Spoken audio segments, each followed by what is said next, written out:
Certa vez um cara pousou na lua. Deidovino Cassol Jr. Certa vez um cara pousou na lua, não como os astronautas em 1969. Não lembro o nome deles, mas decorei o ano. É um assunto que muito me interessa. Daqueles assuntos que não mudam nada em minha vida, mas que me lembram que nem tudo precisa ser algo prático. Nem toda informação precisa me motivar a trabalhar e enriquecer. Vi em algum lugar que essa história dos astronautas pisando na lua era falsa. Depois eu vi que era verdade. Depois eu vi que era mentira novamente. E depois eu vi que era verdade, e isso ainda tenta se repetir. Hoje em dia, ninguém mais pousa na lua. Essa era já se foi. No colégio eu aprendi que eles só foram lá para mostrar superioridade a um país com quem estavam em guerra. Como animais que exibem seus caninos e arrebitam o peito. Não era uma guerra como nos videogames, era a tal Guerra Fria. Meu professor de história contava sobre o mundo lá fora e às vezes também ouvia sobre o mundo particular dos alunos. Bom, mas voltando à lua, para que serve a lua afinal? Serve para se parecer com um grande queijo Minas, mas não ser um. Serve também para influenciar as marés com sua gravidade, como explicou a professora de ciências. Aprendi que corpos gigantescos, como a lua, exercem sua força gravitacional e atraem objetos menores. Foi no colégio que eu aprendi isso. Sinto falta daqueles tempos escolares. Qual será o tamanho desse cara na lua? Tinha um macete. Sabendo o tamanho da lua, era possível fazer uma continha para descobrir. Eu vi no colégio. O professor de matemática, que pintava o bigode de preto, não soube me dizer onde eu usaria aquela continha quando eu questionei. Não aprendi direito, mas sei que tem um jeito de calcular isso. De saber o tamanho daquele gigante. Minha mãe me disse certa vez que ninguém poderia tirar de mim o conhecimento adquirido. Às vezes eu sinto que tentam tirar. Às vezes eu sinto que me tiram. Às vezes eu sinto que dou bobeira e me entrego a respostas fáceis. Às vezes eu sinto que o conhecimento ainda permanece. A Lua tem 3.000 e poucos quilômetros de diâmetro.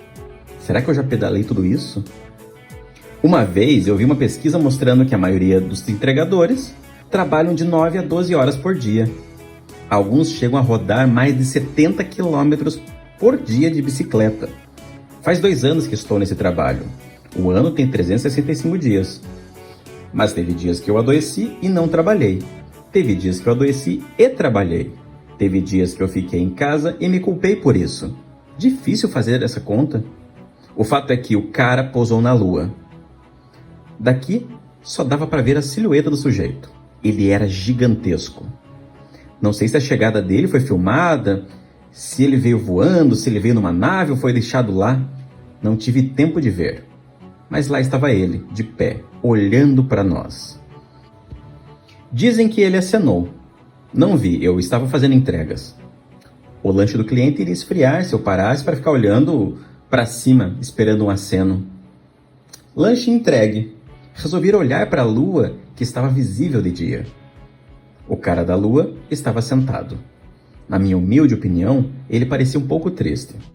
Um senhor, de feições bravas, passou por mim e percebeu que eu estava olhando para o céu. Ele me fez o favor de me tirar do mundo dos pensamentos e devolver a correria do dia a dia. Comentou que o gigante pretendia invadir a Terra. Afirmou que ele só estava esperando os outros caras espaciais. Perguntei na humildade. Onde ele ouviu aquilo, pois me pareceu uma informação muito difícil de se ter. Ele não soube dizer. Ficou irritado e me jogou o resto de coxinha que estava comendo. Alegou que eu estava gostando de invasores alienígenas. Nada respondi, mas fiquei triste pelo desperdício de uma coxinha tão suculenta. Aos olhares dos outros, parecia óbvio que o cara na lua era malvado. Isso me deu um certo medo. Minha mãe me ensinou a valorizar o conhecimento, mas não tomar como verdade qualquer coisa dita. Gosto de respostas que se sustentem, senão é fofoca, dizia minha mãe. Quando eu era pequeno, eu queria ser astronauta. Eu e mais tantos que hoje pedalam. Nosso foguete é magro e possui 2 rodas, um sonho infantil, mas como eu disse, ninguém mais pisa na lua. Não serve mais para nada. Eu imagino que realmente devo ter dado a volta nela, se tratando de distância percorrida. Me sinto um astronauta quando eu coloco dessa forma. Gosto de pensar nas grandezas, astros, planetas, fenômenos e distâncias. Eu ficaria pensando nisso por horas. No entanto, o tempo era curto e eu precisava buscar e entregar o próximo lanche. No caminho, eu lembrei que eu estava com fome. Será que o cara da lua sentia fome? A lua não era um grande queijo Minas. Não tinha nada lá para ele comer. Pedalei até a lanchonete para esperar o hambúrguer com batatas fritas ficarem prontos. A TV estava mostrando cenas do cara na lua. Um homem muito rico apareceu no telejornal falando em uma outra língua sobre a situação. O repórter traduziu para a gente a fala daquele figurão. O assunto é urgente e pede medidas drásticas. O assunto urgente, que deixou os engravatados do mundo todo em alerta, era um homem gigante sentado na lua. Da maneira que falavam, repensei o caso e comecei a achar mesmo que poderia ser um perigo. Chamaram ele de monstro. Disseram que ele gesticulou esfregando a mão na barriga. Entenderam como uma declaração de guerra. Monstros tramando vir aqui e roubar nossos alimentos, ou nos transformar em alimentos. Olhei para cima e senti uma imensa tristeza no monstro. Mas era um monstro, e logo saltaria até aqui e devoraria tudo. Ficaríamos sem comida. Eu já estou. Mas o que eu iria entregar para os clientes? O lanche ficou pronto. Mais uma entrega se iniciou. O cheiro era estonteante. Quase fiz como um monstro, afagando a barriga. Mas, diferente dele, aprendi a controlar. Pedalei rápido e mais um lanche foi entregue dentro do tempo combinado. Não haverá reclamações a meu respeito dessa vez. O problema é que, mais uma vez, a entrega não era uma pegadinha ou com uma câmera escondida. Não estavam filmando e não houve uma reviravolta anunciando que o lanche era para mim. Vi na internet e comecei a sonhar com isso. Mas talvez eu ainda não tenha merecido, ou me faltou sorte. Esse sistema baseado em sorte me desanima um pouco, mas alimenta uma fantasia besta a cada entrega. Certa vez, a mesma TV que anunciou medidas drásticas contra o monstro, disse que bastava querer e eu seria rico. Bastava parar de reclamar, acordar cedo e se privar de diversão. Aí sim, eu poderia desfrutar de minha fortuna. Pelo jeito, a mensagem não era bem para mim. Fiz direitinho. Eu até cheguei a pensar se foi uma mensagem só para manutenção dos nossos ânimos. O homem sorrindo, branco de cabelo grisalhos, bem penteados, que anunciou isso na TV, me parecia que não se privava de diversão, pois viu o mesmo sujeito na capa de uma revista curtindo uma praia. O mar combinava com ele, pois seu sorriso lembrava os dentes de um tubarão. Tem algo errado e eu não sei o que é. Fui tão longe em meus pensamentos que quase esqueci do cara da lua. Cara não, monstro. Na lanchonete, um outro entregador comentou que viu em algum lugar que um monstro poderia roubar nossos empregos, já que com suas pernas gigantes melhoraria o tempo de entrega. Fazia sentido. Estava começando a temer de verdade aquele monstruoso ser que nos espreitava. Pensei em comprar uma arma para me proteger. Alguns entregadores já estavam se mobilizando contra o monstro. Em algum lugar da minha cabeça eu tinha mais medo dos dentes tubarônicos do homem grisalho da TV. Falando bem a verdade, eu não conseguia ter tanta raiva do monstro da lua.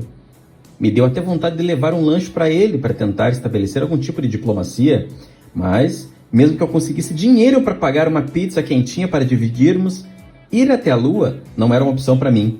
Falando nisso, as imagens de foguetes apareciam na TV com diversos figurões em diversos idiomas comentando sobre o caso, tudo em clima de urgência. Enquanto eu fazia mais uma entrega, perdi a transmissão dos foguetes em contagem regressiva para serem lançados à lua.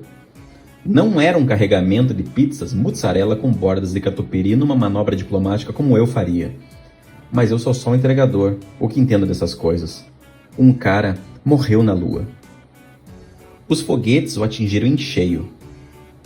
A frágil vida do gigante se encerrou e demos graça. Dias depois, alguém descobriu que a breve estadia daquele cara na Lua transformou nosso satélite natural. O monstro criava uma atmosfera e sua presença gigantesca alterou o ambiente. Não tenho telescópio, só sei que me contaram aqui e ali, mas eu soube que um broto de uma planta qualquer se arriscou a nascer naquele solo árido, adverso a condições inóspitas da Lua. Aquele broto vai crescer ao lado do cadáver do gigante, e nossos telescópios vão registrar o legado do monstro que se decompõe como um lembrete de alguma coisa que deveríamos ter aprendido. Eu não sei, eu sentei no meio-fio e chorei sem entender o motivo.